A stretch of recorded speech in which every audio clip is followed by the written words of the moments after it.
Melanjutkan kejadian dari video sebelumnya, hantu tua Zaising berdiri tegak di udara, tatapannya tajam mengarah ke paviliun bintang jatuh yang tampak suram dari kejauhan.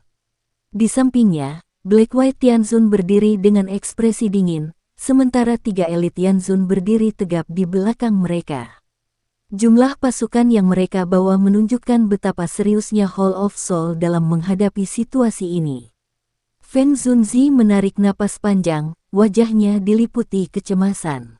Salah satu tetua dari paviliun bintang jatuh menatapnya dengan ketakutan yang sulit disembunyikan. Mereka bukan hanya bertarung demi tempat ini, tapi demi rumah dan akar mereka sendiri. Mundur bukanlah pilihan. Kita tidak punya jalan lain selain bertarung, ucap Feng Zunzi tegas, memandang para tetua satu persatu. Mereka semua tahu risiko besar dari pertempuran ini, namun tekad mereka sudah bulat. Hantu tua Zaising menyeringai dingin saat melihat formasi pelindung yang menyelubungi paviliun. Hancurkan penghalang itu, perintahnya pada 2 Tianzun di sisinya. Tanpa ragu, keduanya melepaskan serangan dahsyat yang menggetarkan langit. Gelombang energi mengerikan menghantam penghalang cahaya, membuatnya retak dan berguncang hebat. Di dalam paviliun, para murid menyaksikan dengan wajah cemas.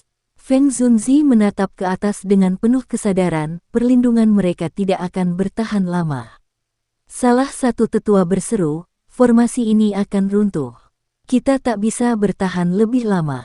Tiba-tiba, sosok kurus muncul di udara. Tanpa banyak bicara, ia mengeluarkan 11 boneka hitam legam yang mengelilinginya. Masing-masing memancarkan aura menyeramkan yang langsung membuat para ahli Hall of Soul siaga. Sementara boneka-boneka itu membentuk formasi, Feng Zunzi berseru, aktifkan formasi pelindung baru.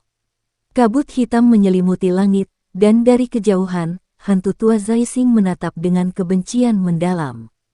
Jadi ini cadangan kalian, gumamnya. Di sisi lain, White Tianzun maju.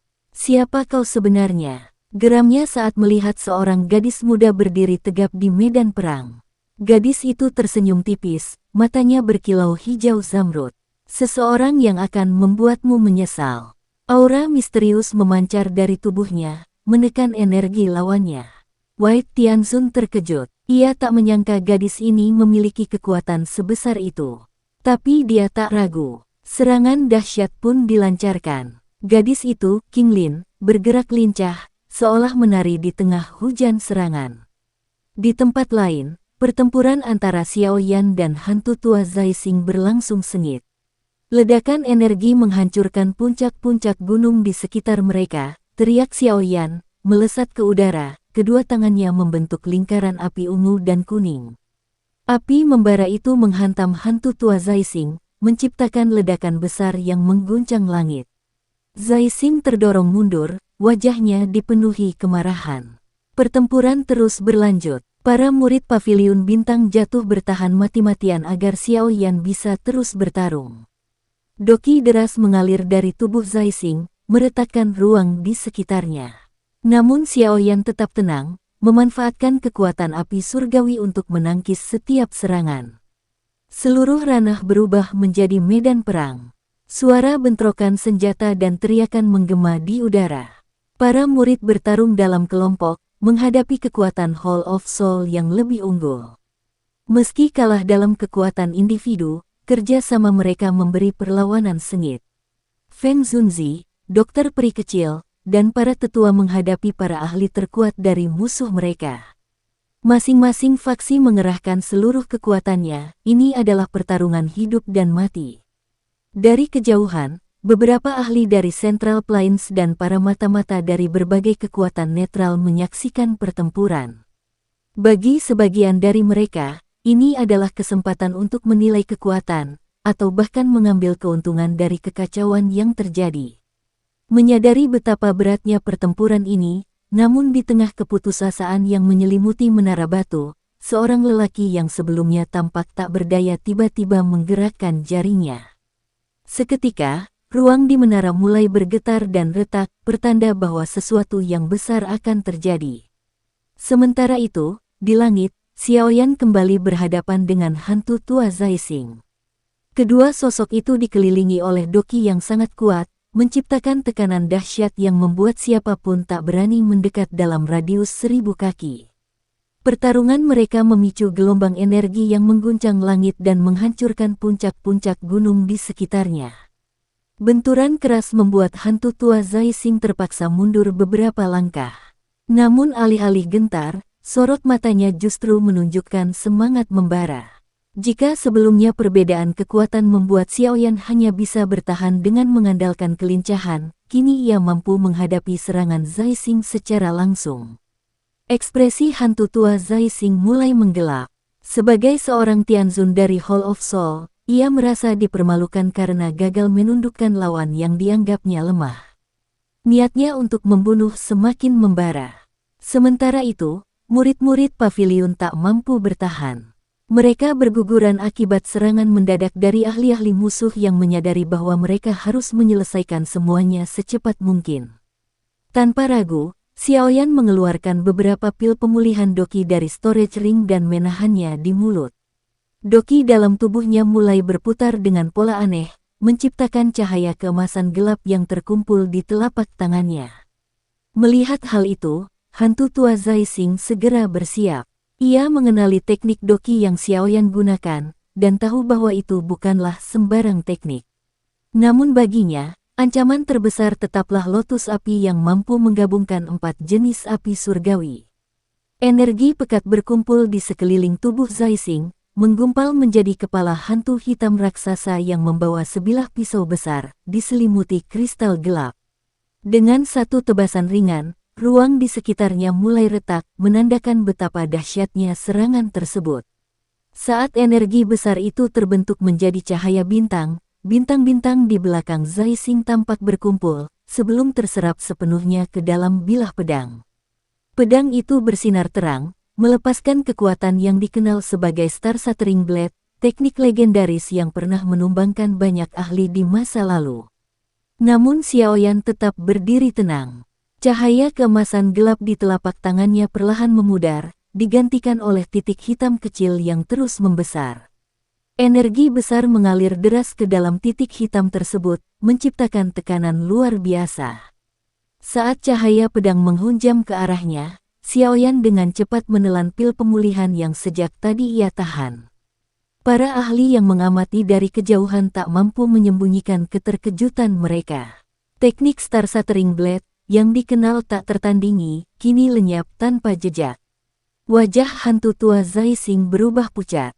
Matanya membelalak, menyadari bahwa teknik yang digunakan Xiaoyan adalah Great Heaven Creation Palm, teknik kuno yang sangat langka dengan kekuatan luar biasa. Lebih mengejutkan lagi, ia menyadari bahwa teknik ini berasal dari 3 tulang rusuk yang dulu diambil Xiaoyan dari kerangka kuno, warisan kekuatan yang selama ini ia dambakan, namun kini menjadi senjata yang mengancamnya. Kesadaran bahwa dirinya berada di ambang kehancuran menimbulkan gelombang penyesalan mendalam di hatinya. Namun sebelum ia sempat berpikir lebih jauh, bola cahaya hitam yang dilepaskan Xiaoyan terus meluas dengan kecepatan mengerikan. Zai Xing berusaha melarikan diri, namun kekuatan hisap dari bola hitam itu membuat tubuhnya terasa begitu berat. Gerakannya melambat drastis. Ketakutan mulai merayapi dirinya. Ia tahu, jika tersedot ke dalam bola hitam itu, tak ada harapan lagi untuk bertahan hidup. Dalam keputusasaan, Zai Xing mengerahkan sisa dokinya dan melepaskan serangkaian serangan kuat ke arah bola hitam. Namun, semua serangannya lenyap tanpa jejak begitu menyentuh permukaan bola tersebut. Rasa tidak berdaya itu menyesakkan dadanya. Zai Xing menjerit putus asa, memohon pertolongan kepada seseorang yang ia sebut sebagai Tuan Tianzun. Jeritannya menggema, memecah udara di tengah kehancuran. Dan entah dari mana, jeritan itu ternyata dijawab. Langit mendadak bergetar, lalu sebuah suara datar dan dingin bergema dari balik retakan ruang. Perasaan dingin menjalar di tulang belakang Xiaoyan saat ia menyadari bahwa Hall of Soul ternyata masih menyimpan kekuatan tersembunyi, seseorang yang begitu mengerikan hingga Zai Xing menyebutnya dengan penuh hormat sebagai Tuan. Xiaoyan mempersempit matanya. Ia segera memahami, Hall of Soul tidak akan mundur. mereka akan melakukan apapun demi menyelamatkan Zaising. Karena itu, tidak ada pilihan lain, Zaising harus dilenyapkan di sini dan sekarang. Tanpa ragu, Xiaoyan menuangkan lebih banyak doki ke dalam bola hitam di telapak tangannya. Cahaya hitam itu semakin pekat, kekuatan hisapnya meningkat drastis, menyeret tubuh Zaising semakin dekat ke dalam kehancuran. Jeritan Zaising menggema, semakin tinggi, semakin histeris. Namun sebelum bola itu menelannya sepenuhnya, sebuah retakan muncul di udara tepat di belakangnya. Dari celah itu, melangkahlah seorang pria berjubah biru, wajahnya tenang, namun auranya menakutkan. Udara di sekitarnya tiba-tiba menjadi lembab, dan butiran hujan mulai turun perlahan. Langit yang semula diliputi energi panas, kini terasa dingin menusuk. Xiaoyan mengernyit. Ia tahu betul apa arti dari perubahan itu, seseorang dengan kekuatan luar biasa telah tiba. Seseorang yang mampu mengubah keseimbangan energi alam hanya dengan kehadirannya, tanda bahwa pria ini kemungkinan besar adalah seorang Tianzun, atau lebih tinggi lagi. Namun sayangnya, kehadiran pria itu datang terlambat. Zaising telah dalam kondisi sekarat. Salah satu kakinya lenyap, tubuhnya seputih salju, dan hanya satu lengan yang masih tersisa. Ia bukan lagi sosok menakutkan seperti sebelumnya, melainkan hanya bayang-bayang dari kekuatannya dulu. Pria berjubah biru menatap Zaising dengan tatapan hampa, lalu menggeleng pelan. Ia tahu, teknik yang baru saja digunakan Xiaoyan terlalu berbahaya. Ia sendiri tidak yakin bisa menahan kekuatan itu tanpa risiko besar. Maka, ia memilih untuk mundur. Namun Xiaoyan tidak membiarkan kesempatan itu terbuang sia-sia. Dengan tekad membara, ia mempercepat laju bola hitam hingga ke batas maksimal. Suara desingan tajam mengiringinya saat bola itu melesat menuju Zaising, yang masih berada dalam genggaman pria berjubah biru. Pria itu baru sempat menoleh sekilas sebelum bola tersebut menghantam tubuh Zaising dengan telak. Waktu seakan berhenti. Mata Zaising membelalak lebar sebelum akhirnya kehilangan cahaya. Darah membeku di urat nadinya. Energinya habis terserap. Tubuhnya hancur menjadi debu, tersapu kekuatan mutlak dari bola hitam yang kini perlahan memudar dan lenyap di udara. Pria berjubah biru terdiam, tak mengejar. Ia hanya memandangi Xiaoyan dengan penuh ketertarikan, mencoba menelaah siapa sebenarnya pemuda ini. Pemuda yang mencapai kekuatan setinggi ini di usia semuda itu, luar biasa, gumamnya pelan, seolah berbicara kepada dirinya sendiri. Sebuah ketertarikan baru mulai tumbuh dalam benaknya, menandakan bahwa pertempuran yang sesungguhnya mungkin baru saja dimulai.